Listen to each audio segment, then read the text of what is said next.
Call the meeting to order. First thing is approval of minutes of December 19th, 2018. I recommend we approve the minutes of December 18th. Second. Any discussion? It All was in good. Favor? Aye. Next is addition to the agenda. Are there any additions? Not from me. Communications, any communications? Next is public comment. We have some public here. Any comments? Bart Jones is out on the West Coast visiting his kids, Right. and so I would like to say a few words about item number 6 on the agenda Sure. in his absence. Right. You can say it now or wait till we get to number 6. Let's go to number 6. Okay, we can do that. Any other public comments? Okay, next on the agenda is West Cornwall sewer study. Just thought I'd put it out there. We had a good tour of the some potential sites for the sewer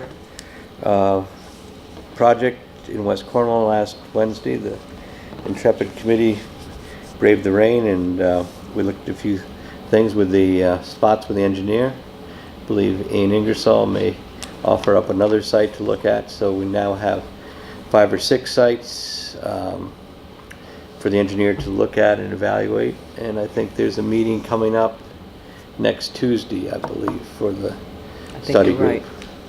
Right. This should be next Tuesday, right? Yeah, so I think then, yeah, so it'll be, I think progress is being made, and again, we're optimistic with trying to find a good site and a good system that works economically, and so anyway, that's moving along. Any other thoughts on that? At this point, the selectmen are still formulating the letter that's going to go out to the individuals that hasn't Right. gone out yet. At this Yeah, point. after the holidays subside, I'd talk to Steve about what are reasonable rates or what are average rates for hookup and use of such a system, and then it's a pretty standard, straightforward thing, but I think we'd be able to get that out within the next month or so after the committee. Maybe we'll have something for the committee to look at their next, their February meeting, and get it out right after that. Sounds good. So that's ongoing, but I think the committee's rebooted, and I think some progress is being made on the items that need to be investigated.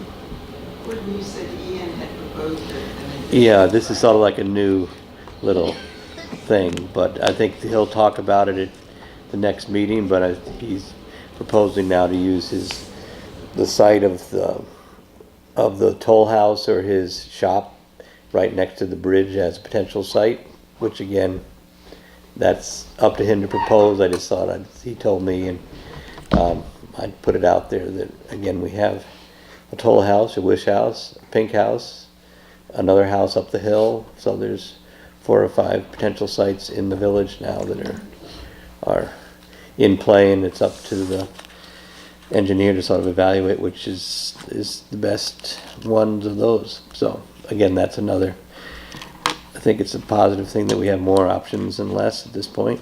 So And they're all only preliminary. yeah, I mean, it's all, there's still a long ways to go before that, but again, it's better to have options and not have options, I think. Yeah. But they're preliminary. I don't. Right. So tomorrow there aren't phone calls happening that it's going to be happening at one of these sites. No. It's not. just send a little phone call. Right. Right. Very good point. This is not, we're still at the early stages of that investigation. So let's see, anything else on that? Next we have a continuing agenda item of Cornwall Conservation Trust wrote us last month seeking support for a purchase of land on Johnson Johnson Road. Johnson Road, yes. And Hector Pruno was here with some comments. Okay. I wrote out a whole lot of notes to myself, and I was going to try to summarize where we are in all this, but I reviewed Richard's tape from the last meeting this afternoon, and you spent about 45 minutes on at your last meeting in December. So I'm going to make this much shorter than I Good, originally yeah, planned. it'd be nice to be under I think 45 you're, minutes. Up to date on all of this sort of stuff. This Gucci property, so-called, the 72 and a half acres, is, from the Conservation Trust point of view, prime objective. It's a kind of slice in the middle of the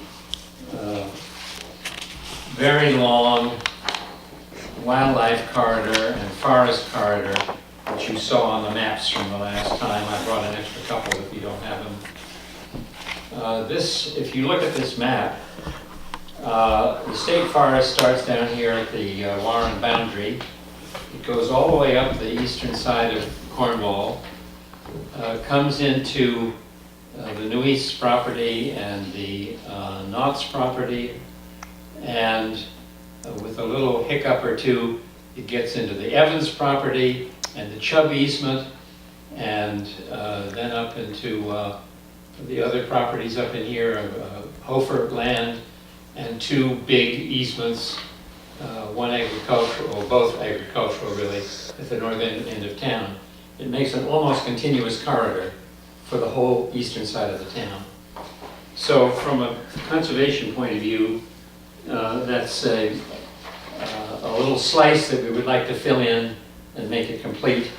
And as you know, we're going to be submitting an application to the state. Bart actually said on the tape that I looked at that the intention of the land trust is to apply for the state grant to buy this land.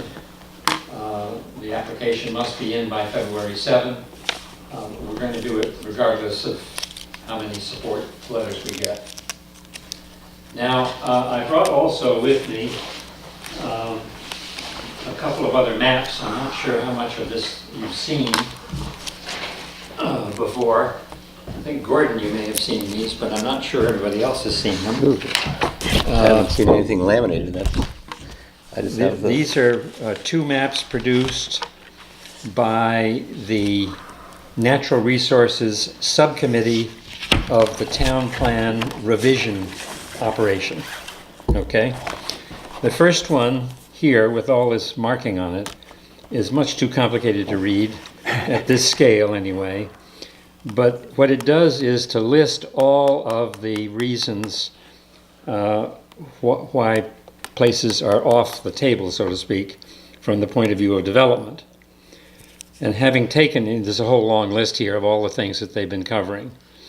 If you take the second map, it actually shows the places that are available for development, which is the key map. But it obviously depends on this basic one. And I must emphasize that both of them are in draft form. These are not final maps, but they are part of the public record. And if you look at them, some people are astonished how little land there is available. Others are astonished at how much there's available. Anyway, the green shows the places that are most likely for development. The yellow shows the places that are possibly suitable. Now, let me just give you a couple of statistics which Bart got from the HVA who made these maps because it's of some importance. I must also say that these statistics do not include zoning requirements. We're just talking now about the natural resources end of things.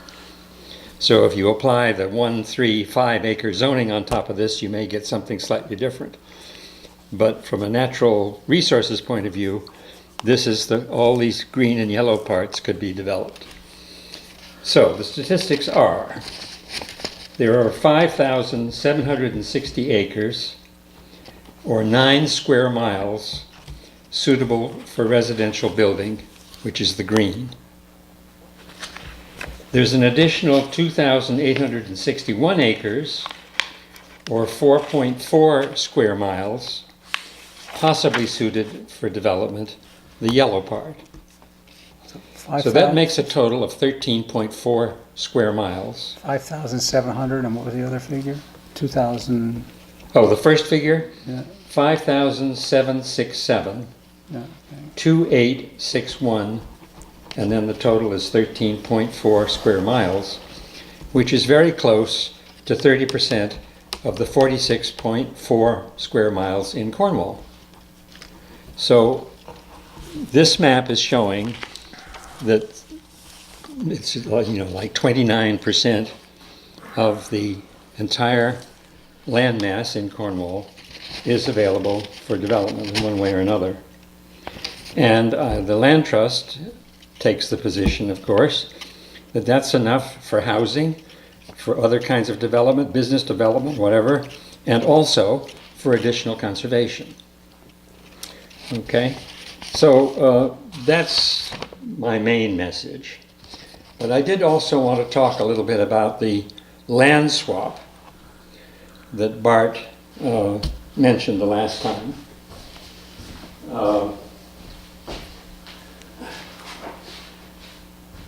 Just get the map out so everybody can look at it. You may remember that he proposed that we take two little pieces. I have to orient myself here. Where are we? 17 and 25. Yeah, here they are.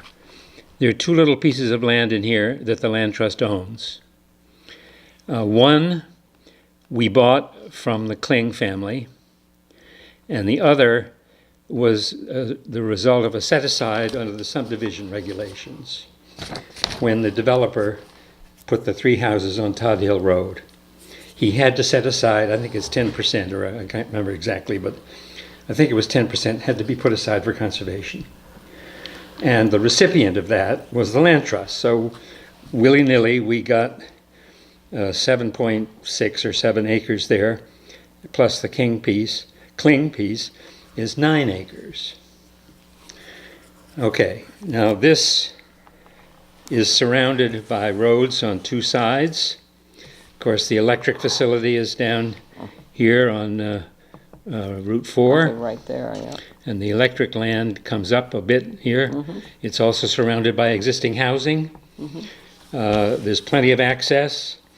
And this looked to us like something that the Land Trust, could, if you wish, give up, rather than other lands that we've either bought or been given to us by private donors, where it's very hard to break the donation intent, which is conservation, of course. The same discussion about the 72 acres on Johnson Road. So, in order to make this thing work, we noticed that there's this donut up here in the Trinity Preserve. It's 25 acres. It's owned by the town. It's completely cut off from any access. There's no right-of-way. There's no road. There's nothing that gets to it. And not a penny in taxes is paid on it because it's owned by the town. So it's not useful, in our opinion, from the town's point of view. But since it's the donut hole in the Trinity Preserve, it's very important to us from a conservation point of view.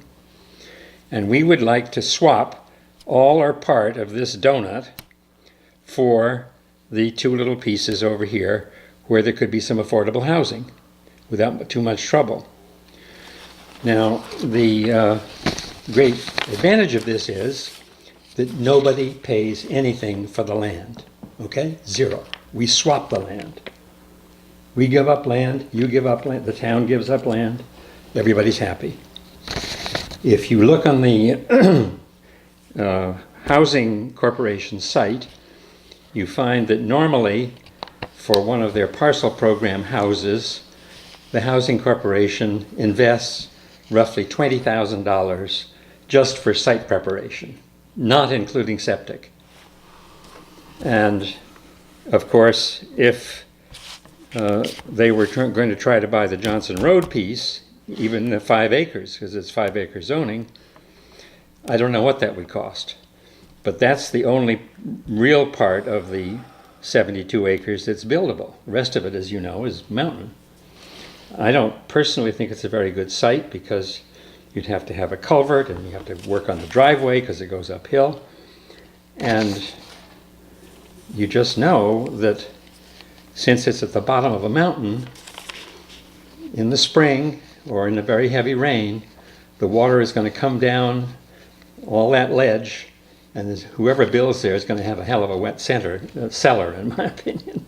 It's not a great site. We think this other site would be much preferable. It's better access. It's got roads. You can go in 2 or 3 different ways if you want to have 2 or 3 different houses in there and so forth and so on. So that's about it. The swap, as I say, would be free. So the Housing Corporation or the town or whoever it was that was going to acquire this wouldn't put any money into the land. It had to put money into some legal fees and perk test and other things like maybe a survey, if the surveys aren't up to date, although I think the surveys over here probably are because it was relatively recent. I don't know about any survey over here. So these are relatively minor costs relative to the cost of the land, if it's a buildable piece of land. And that's where the $465,000 number comes in, as you know, on the Johnson Road piece. It's really the bottom part of that hourglass part. Okay? So that's the pitch. Where is that figure coming from? Which figure? The 460,000. That was the appraisal they said That they was had the done. we have 2 appraisals. I know, but where's that value? Where is the value from that Well, it's Being, clearly not on the being- mountain. being attached to? It's mean, 'cause clearly it- down. I mean, I don't have the appraisal. Bart has the appraisal. I haven't actually seen the appraisal. But it clearly has to be down in the lower part here, right next to Johnson Road, Right, which is the flatter part. Right, I mean, that But does seem and to maybe be... Priscilla has a guess as to what it would be worth. I mean, I have no idea. But I was surprised that it was that high, but Yeah. then I pulled the field card. I didn't bring it with me tonight. But maybe I did. The town actually has it appraised higher really, than the 465. Yeah, I was Okay, well, surprised there you at go. that. So Yeah. now these are the other, but anyway, in terms of a commercial market, it I won't don't- sell at that. No, I don't know anyone that would pay that much for it. I agree. It's So- not a great site. It's not a great site. It's a great site for some things, but for It might be. somebody that want to yeah. buy land for farming or for Right. housing, Yeah. no. Yeah, And that's what most people buy land for up sure. here. I don't want to knock this all down here. Good. Anyway, thank you for listening to this little pitch, and I look forward to finding out if you're going to vote on it tonight or not, Yeah. and whatever. And I'll take the maps later. Right. Well, I like that they've come up with an idea to address affordable housing land. I think that's a positive. Now, what about the swap? I don't Right. understand that. I think that issue, and again, the town meeting would have to approve any sale pending zoning. So I think clearly that, and it would be good to get something in writing and some maps or something Okay. to that. And I think that is a very positive idea. And again, but it'd be up to a town meeting to decide whether the town's people want to do all that, to do that, which is I'm fine. familiar with the 2 lots that they're talking Right. about, from the Kling property and the other one. They're right at the corner of Todd Hill Road and Sharon Goshen Right. Turnpike. So they're very accessible, as Hector It said. doesn't necessarily have to be both lots. I mean, it could just be the larger one if everybody wants to have the Christmas trees there, fine, it's okay. But the restrictions that were placed on the larger portion of those two lots are very tight, put on by our own Planning and Zoning Commission at the time, when the Todd Hill subdivision was being done. Right. And our attorney, whose name is Linda Francois, who is probably one of the best land and conservation attorneys in the state, says that because the restrictions were put on by the town in the form of the Planning and Zoning Commission, they could also be removed by the town and the Planning and Zoning Commission. So even though the restrictions are, lengthy and detailed and so forth, in the opinion of our attorney, who has not studied this in detail yet, this is just an idea at the moment, she says that she thinks it's perfectly possible for Planning and Zoning to remove those restrictions.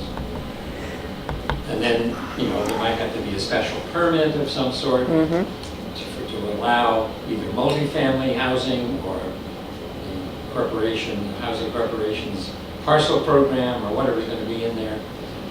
It's not going to be something that takes 10 minutes. It's going to take some study and effort to get it done. But because there's no cost for the land, it's saving everybody a lot of money if you're going to have a workable house.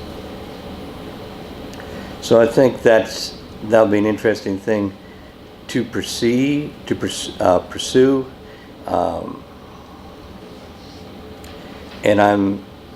And again, it brings up the broader question a little bit of should planning and zoning be requiring set aside land for open space if we have so much right now? Should we be setting aside land for housing directly to go as an option for the town? I mean, to me, it's amazing also that land was set aside, and I don't even remember the town having an option to acquire the property, but to have a town regulation that says then it goes to a third party, seems like we might want to look into that too.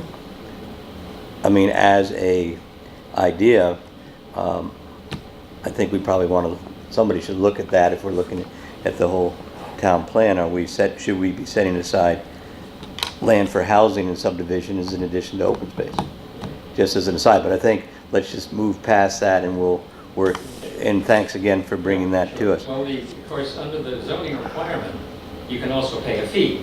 Right, but You don't have to set aside correct. if you're a developer or a builder or something. Well, I think what you're suggesting is a possible idea, or what you're suggesting as an idea is a possibility that the town should pursue, as we're saying, and it's something we should look at, but there's a lot involved in doing it, and it will take, weeks, months to kind of figure out how that would all transpire. But on the real issue, though... Sit down with Maggie Cooley and find out how she views things from the housing corporation's point of view. And, unless there's an objection, we will go ahead and try to prepare some kind of a plan and present it to you. That sounds good. I think we're all receptive. Richard, do you have any other Yeah, well, all I thoughts? was going to say, though, was that the Johnson Road issue is really what we're discussing for tonight.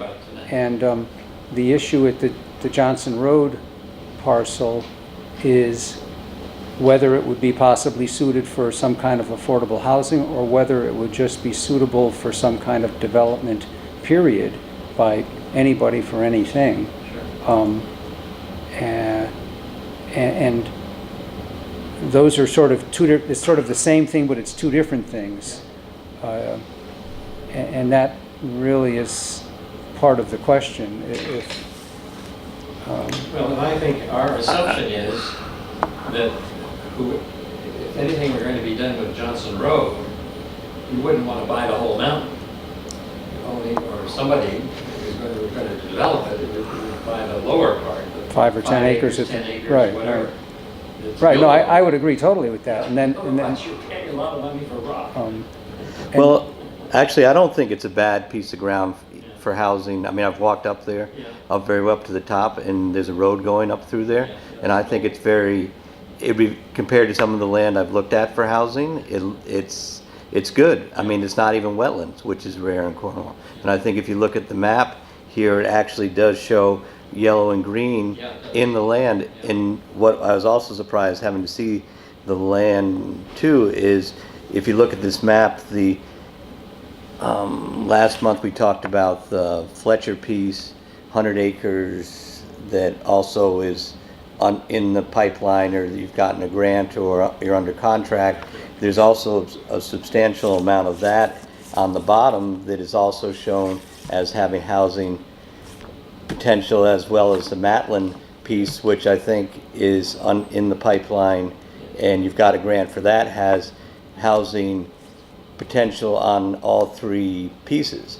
So again, I think it's great to have these maps, and they're only maps, they're not any more than that, but I think it does show that even some of this area that has a conservation potential also has a housing potential. I mean, I think that's pretty clear. I think also, I've looked at the last 5 years, and most of the large pieces of land that's been bought in Cornwall in the last 5 years have actually been bought by the conservation trust. 100 out of the 500 acres. If these other two pieces, Matland and Fletcher, come online, it will be 600 out of 700 acres. I mean, that's a big, and there's 0 under the housing corporation. So even if they get 8 acres, it's 700 acres to 8 acres, which to me gets back to the issue, which we won't decide tonight, is what is the right balance for the town.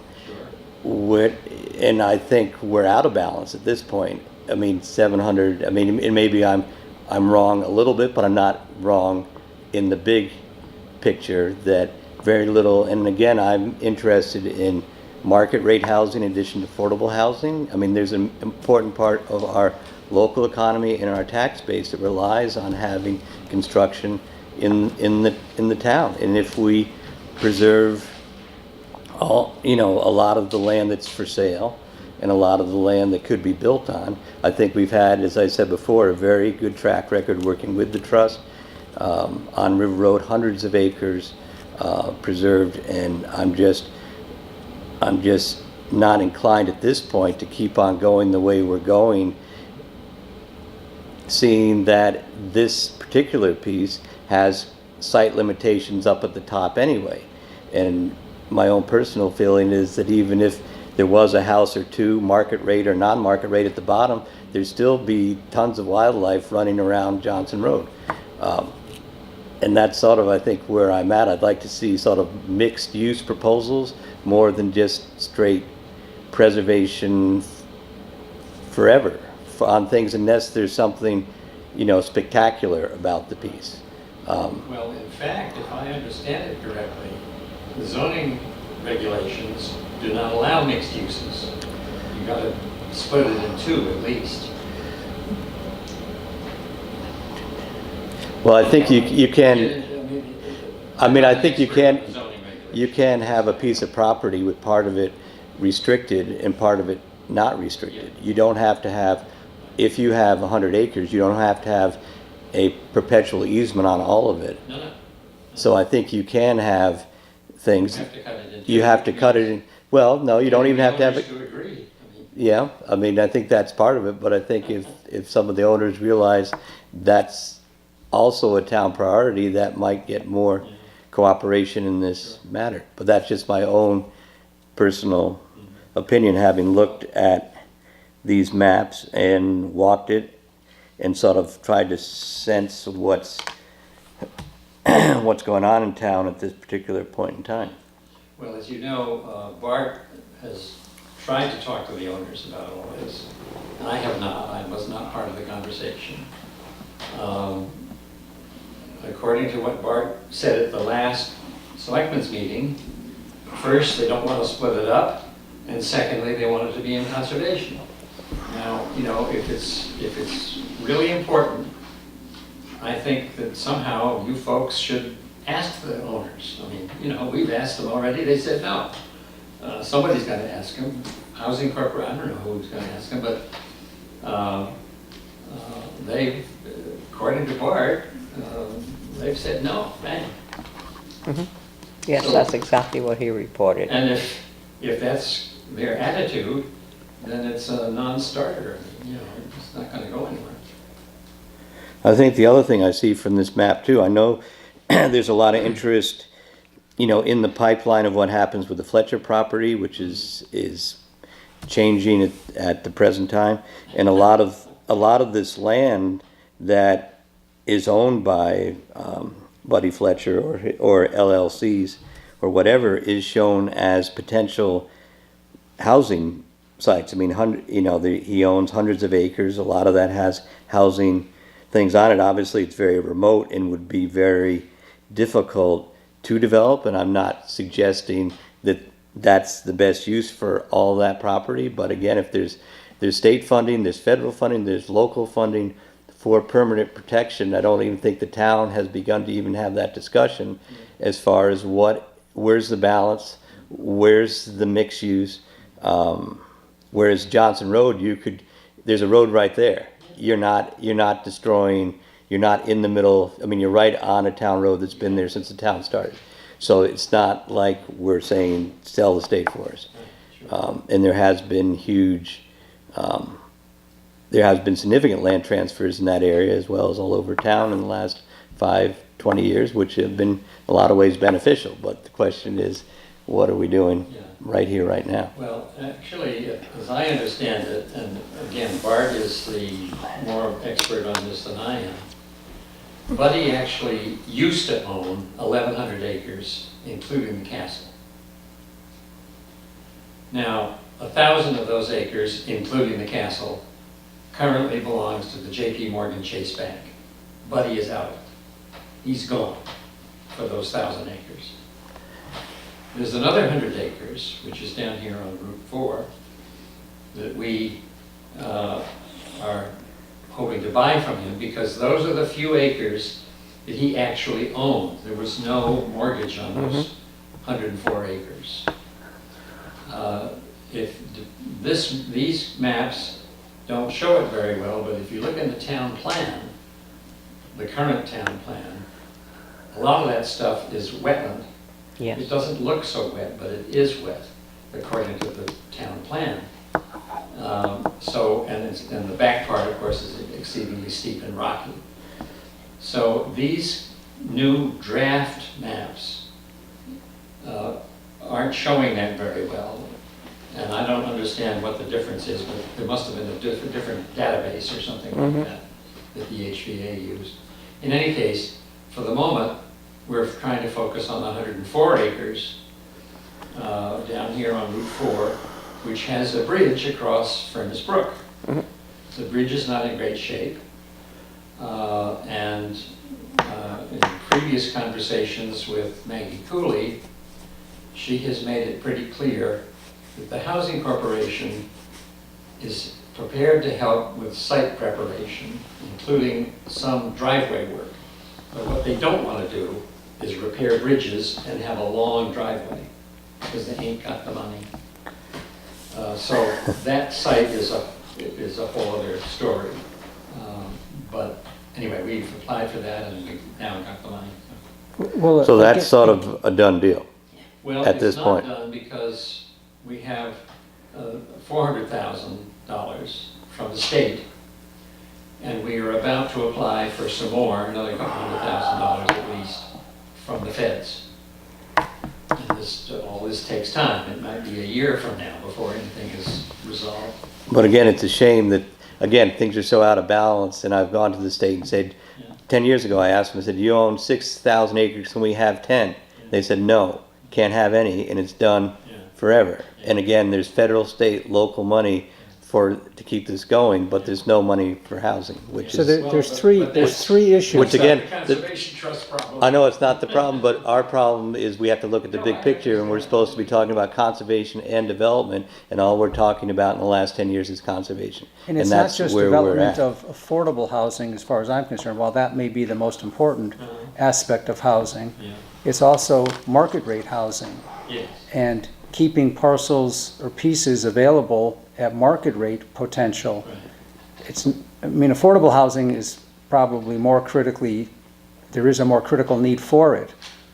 And if the piece would work for that, then that's even better. But if the piece could only work as a market rate piece, which may be what the Johnson Road parcel would be, or what this Furnace Brook Road parcel could have been, those were two potential things that possibly had market rate potential sites on them that would not have impacted the course of action of what the Conservation Trust is attempting to do in creating these corridors. If there's a piece here or there on the outskirts of it that does not impact, or on the outskirts of it and adjacent to other parcels of houses, the hard part is to get a large piece of land and get both components at the same time. I mean, I'm not saying it's an easy feat to do, but that should be the aim of where, I mean, that was what I would suggest the Conservation Trust aim to do, and I think that would be a much more favorable. Well, we're doing our best to try to get something going here. I don't know whether Katie Bregang has talked to you folks recently, but you know, she has the Sustainable Connecticut project going with the state. And she has discovered that through the Sustainable Connecticut program, she can get a needs assessment done for Cornwall for free, for affordable housing in particular. And it turns out that this program was set up by our own Sean Donovan when he was head of HUD under Obama. And the money is there, according to Katie. And so that would be one step. I mean, she should explain it, not me. Right, yeah.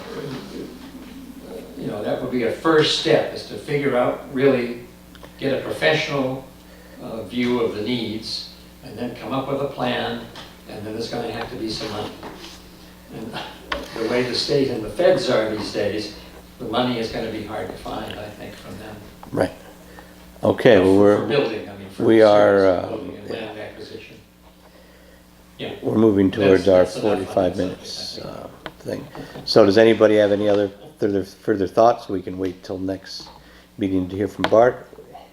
Anybody feels inclined to move at this point, they can move at this point, or we can. May I say something? Yes, you may. Thank you. I'm really glad to see the Conservation Trust being more responsive to your requests for doing something. But to be honest with you, I don't see why the town should give up anything with the donut hole or whatever it is. I mean, Gordon had originally spoken with Bart, you know, before all this happened, that the Conservation Trust would be an active, would be more active in saying, if we're going to accept donations, we expect some balance of that. So I would think that, I don't see why the town should give anything. I think these people who want the huge tax deduction that they're going to get for making this. They won't get a tax deduction Well, if they sell it to us. Or, Well, all right, They well, won't get then, a tax then deduction. the money that they're getting for it, yes, they'll get money for it. they should pick up any expenses involved in getting the town a couple affordable housing sites. And the other thing is that P&Z is certainly looking at converting all property along the state roads to 1 acre zoning rather than 3 or 5 acre zoning. So that's might make that property even more usable, which could be good. But I think that, you know, I don't think the town should be giving anything. You put a good idea out there, but I think it would be a better idea if there were no expenses for the town involved in making it happen. Thank you. Okay. Okay. So anyway, ongoing issue, and as I said, we're on new ground here, so. More debate tonight. Right. Anyway, we appreciate all the input, and I have heard from citizens and things, so I said that we won't The other thing solve is all these that things at those this new point. maps are on the public record. Where Yeah. can we get copies? I talked to Karen Nelson. Well, Yeah, I think these are the first time I've seen something, but I think, as far These are as, yours the for- complete thing, I think Karen has bits and pieces of this. That fact- looks like it. Yeah, Well, she should have this scale. right. She has this scale, but I don't, being able to reproduce it as accurately as you have, Hector. And Gordon, is I that can- available? Do you folks want to keep Well, those? I mean, it will be, I can give You you can have this them if you copy want. here, Yeah. but I think These have people been- should yeah, also I know think this, that I came in with one of these it's, earlier you He today. gave can hand us that one to of them. Oh, Joanne. yeah, I came in with this. You, here, Hector, you gave us one of What these. should we know, Gordon? That it's just a map and it's a general look at things, it's not, But it's what they're using to develop the town plan. yes, it's a tool, but it's not, it's a tool. It's an interesting tool. But as far as zeroing in on things on a minute scale, it doesn't necessarily do that. So, good. So anyway, we've talked about it. We're there. I think we're having a good exchange of ideas. And we'll keep it on the agenda for next time. Okay. Okay, any other thoughts? Good with that?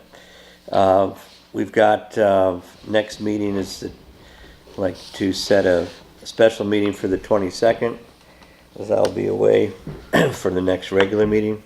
So we won't have a regular meeting, we'll have a special meeting on the 22nd and start our budget considerations on the 28th. It's a Monday night.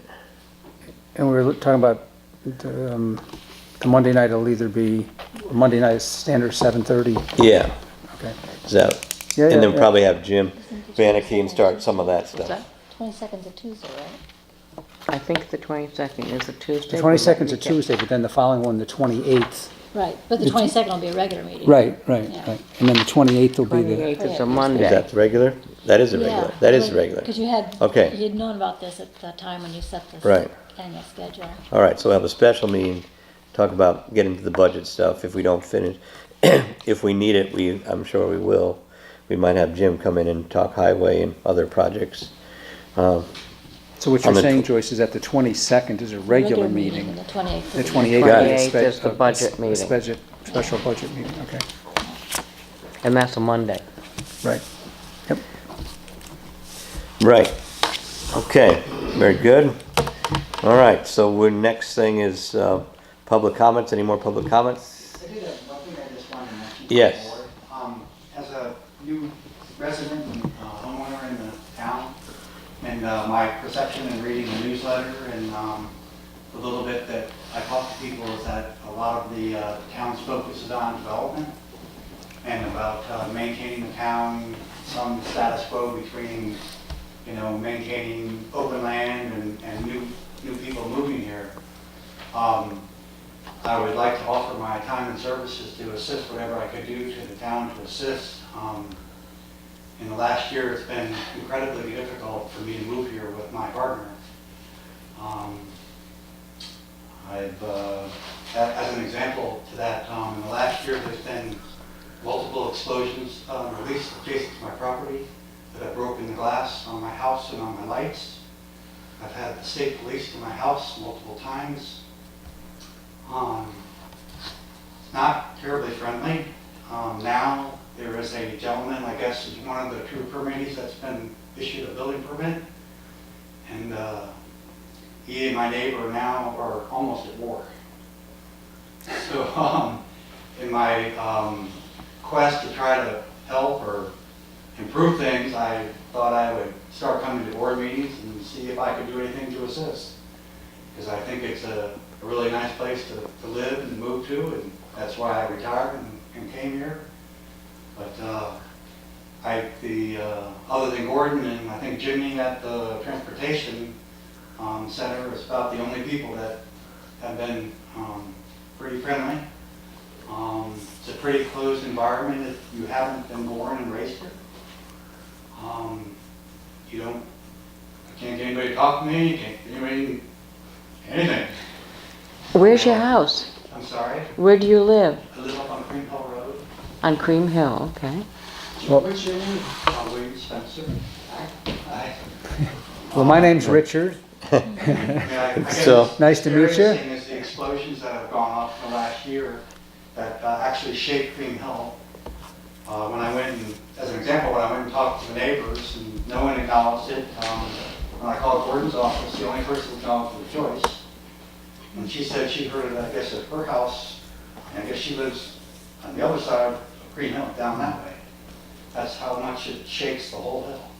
And it's pretty scary for, new people moving in, and it's not sure what to think about it all. And I don't know if it's just to scare us or what the intent is, but my real point in the comment to you is as someone outside, pretty familiar with business, be happy to do whatever I can to assist. I'd like to remain here and have a good rest of my life and do whatever I can to assist. I'm retired, I have a lot of time, and nothing more, nothing less. Great. Thank you. All right, well, thanks for coming, and we'll, I was not born Okay. here either. It took Right. me a while to adjust, but right, I've been here a long time now. But I started out as a weekender. In the beginning, there was, this was the divorcee and the Porsche who only came on weekends from New York City. So I know what you're talking about, but it's a small town, and I think with the attitude you're projecting, you'll find arms around you soon enough. Yeah, I would say it certainly got better. I'll give you a perfect example. Mr. Stevens actually sent me a Christmas card, and he's my next door neighbor. good, So things are looking up. right. Okay, good. Good. That's nice Again, to it's hear. supposed to be a positive note, not Right. necessarily negative. Well, I think it's great that you've stepped up and volunteered to, say, hey, I'm willing to do something in town. That's a great thing, and I think we'll find, We'll find if a it's not spot. us, it's somebody else in town, I'll find a place for you to jump in and with both feet, and that's great. Welcome. Do whatever I can. Great. Okay, Thank you. thank you. Thank you. Thanks for your time. Yeah. So any other public comments? All right, so our next thing is executive session talking about delinquent taxes. That's it, right? That's Yep, it? that's it for the public part of the meeting. Bill Penn.